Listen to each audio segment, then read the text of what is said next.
ఇలాంటి ప్రేమ కలిగిన, కృప కలిగిన, కృపాసంపన్నుడైన, దయాదాక్షిణ్యపూర్ణుడైన దేవుడు ఒక మనిషిని ఎలా బలి అడిగాడు? ఆ మోరియా పర్వతం పైన చివర ఏం జరిగింది? బలి ఇచ్చాడా? ఇవ్వలా. కానీ కొత్త నిబంధనలో ఏమనుంది? అబ్రహాము ఇస్సాకును బలి ఇచ్చెను, అది అతనికి నీతిగా ఎంచబడెను. ఎక్కడిచ్చాడండి? ఇవ్వలేదు కదా.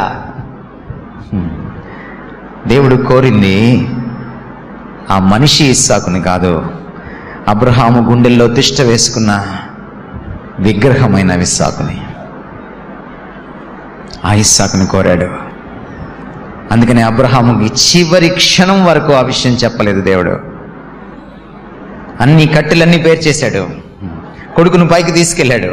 కొడుకుని పెడరెక్కలు విరిచి అకస్మాత్తుగా వెనక నుంచి వచ్చి, అప్పుడు దాకా కొడుక్కి కూడా తెలియదు, కట్టేశాడు. బలి ఇవ్వడానికి అంత సిద్ధమైపోయింది. చేతుల్లోకి కత్తి తీసుకుని నెక్స్ట్ సెకండ్ కత్తి వేటు అతని పైన పడుతుంది. టెల్ మీ, ఇక్కడ కూర్చున్న తండ్రులు నాకు చెప్పండి, నీ కొడుకుని నువ్వు చంపాలనుకున్నప్పుడు ఎలా చంపగలవు? ఎప్పుడు చంపగలవు?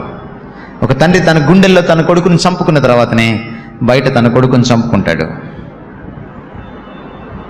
లేకపోతే అది సాధ్యం కాదు. ఏ తండ్రికి సాధ్యం కాదు.